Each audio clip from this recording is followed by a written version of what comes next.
I want to begin this video talking about my 6 years in software engineering. Let me just say this up front. It's been difficult and it's been a hard transition, especially moving from school to full time software engineering. It's been quite difficult, and I don't think anything could have prepared me for that transition, nor do I think I could have done anything more to prepare myself for it. I think it was just difficult, just given the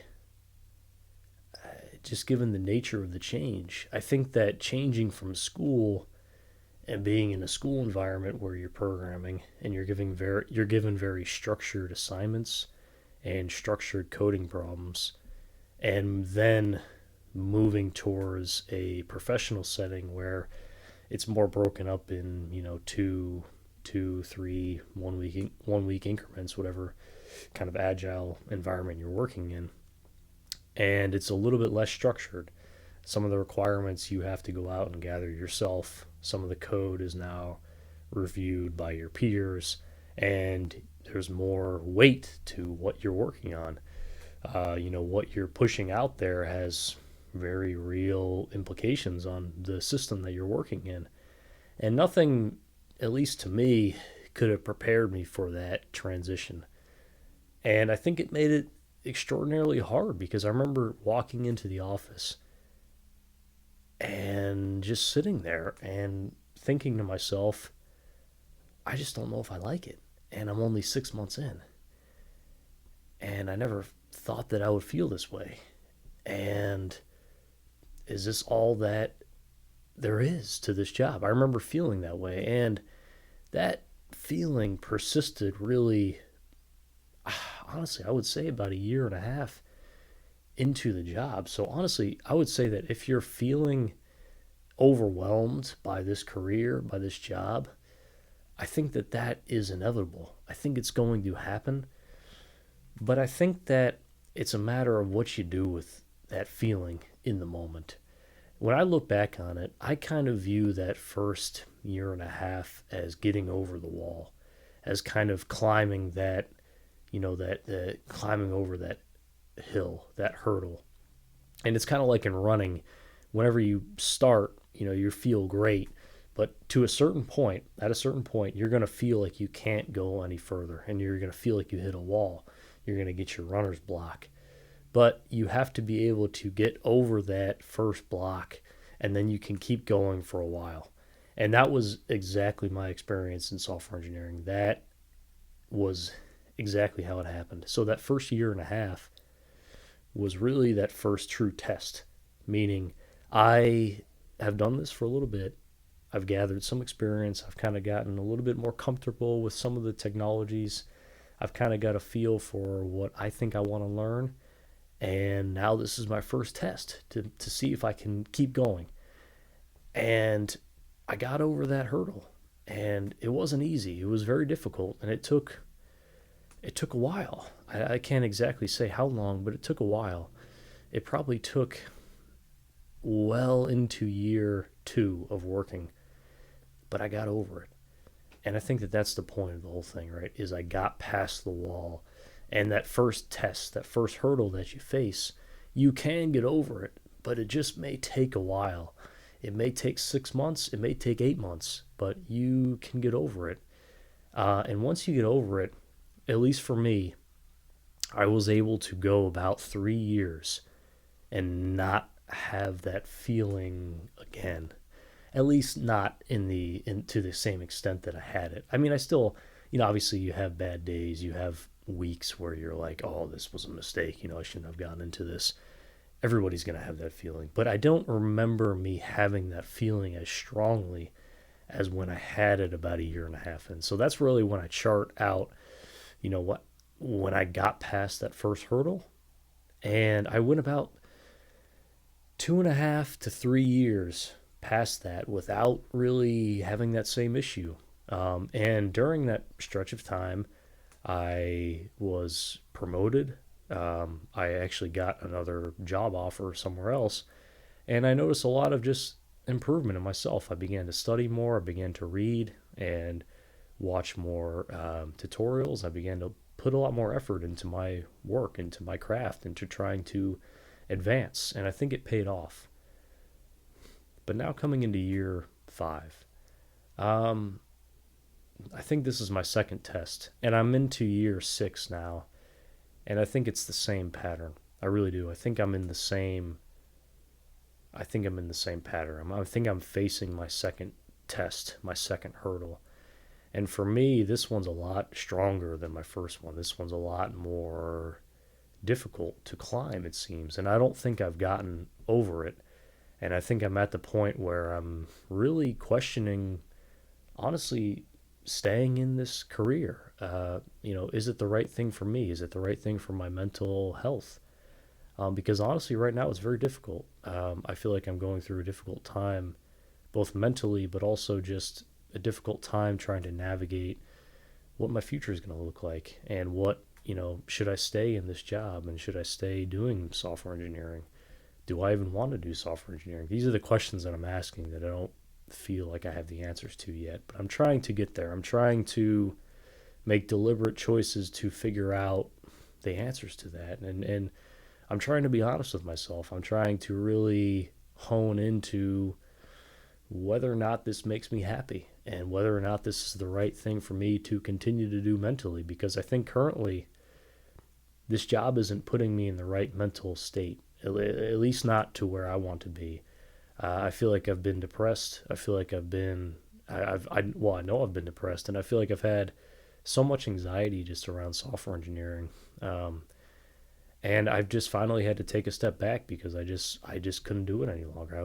Was at my limit, burnt out, and depressed. And honestly, I'm taking a step back, and hopefully I need to think clearly about this job, and think clearly about where I'm headed, and if I'm wanting to continue doing software engineering, because I think it's an honest question that I have to ask myself, because I've put all this time into studying, advancing, and I've done just that. I've advanced, and I've gotten to a position where I never thought I would have gotten to in this time frame. And I'm proud of that, but I'm hesitant to I'm just I'm hesitant to say that I want to continue. And what I first need to ask myself is this the second test? Is this the second hurdle I need to get over? Is this like the first one that I had a year and a half into the job? I don't know. And that is what I really have to figure out. Um, so I'm trying to explore that, and I'm trying to be honest with myself.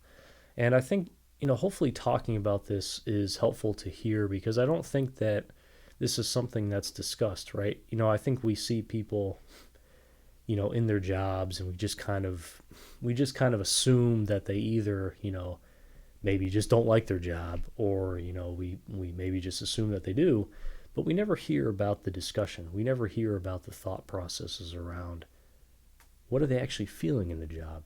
How does their day to day make them feel, and how does it make them, how does it affect their well being? And it's certainly not something that I ever heard, especially in regards to software engineering. It's never something that was talked about. It's not going to be talked about in classes. It's not going to be talked about on the job. So where is it going to be talked about? The only place I found is on YouTube, and if this is the only outlet to have this kind of discussion about it, I think it needs to happen, because I think we have to begin being honest with ourselves and asking the question, is this job good for us? Is this what we want to do? And, you know, for me, I'm fearful of making I'm fearful of making a switch to a new career, obviously, because, this is a comfortable position I'm in, and I feel like I do okay at it, and I've studied years and years for it. I got my degree to do this, and, on paper, it just doesn't make any sense to switch. It just doesn't make any sense to switch to a new career, both financially and also just given the amount of time I put into to preparing to do this job. But then, on the other side of the coin, from more of a well-being standpoint, from more of a mental health standpoint, it would seem to make sense because it just seems like I've hit my limit in terms of how much I can just program, just think, sit at a desk and do this job and act like everything's okay. And so I'm forced, honestly, to take a step back, to reevaluate, and to allow myself to process, which I've never done in the 6 years that I've been working. I've just constantly just been going and just grinding for 6 years and learning and trying to advance as quickly as possible. And it's paid off. It's paid off from a job and career perspective. But I'm forced to ask, has it paid off from a well-being perspective for myself? And if this is the only forum that we can have these kind of discussions, I think that this is where we have to have them, because if it's not going to be talked about, we can't just let people just drift idly by and just kind of live in like this quiet, state of like inner turmoil or like inner conflict. Because I think, as we approach life, as we approach our careers, we have a series of questions that we have to ask ourselves. We obviously have to ask, can this career provide for me? Can I make a living off of it? Is it going to allow me to feel fulfilled? Is it going to allow me to utilize what maybe what you're good at or what you think you're good at? Is it going to allow you to use what you put time and effort into studying? And is it going to make you happy? And I think the last one is kind of brushed under the rug, right? We don't, it doesn't seem like in culture we ask the question, does the job make me happy? A lot of the times it's because we don't have the luxury of asking that question, right? Because we just have to work and we just have to provide regardless of if the job makes us happy. And I get that, and I think it's unfortunate that, we're in this state, but I think that as we're seeing rising levels of uh, anxiety and rising levels of depression, I think we have to finally come to terms with you know, what is happening? Why is this happening? Why are more and more people exiting the job market? Why are younger generations experiencing rapidly increasing rates of depression and anxiety? And I think that it's gonna come to a point where this question is just unavoidable. And I think it's going to come to a point where we have to talk about it in a professional sense, right? We have to talk about it at work. We have to talk about it because people need to be heard. And I think that it's coming to a point where we've put off talking about any kind of like job satisfaction or job, you know, the happiness we get from a job and the fulfillment we get from a job. It seems that those discussions have been reserved for talking about it maybe with friends or you know, whoever else.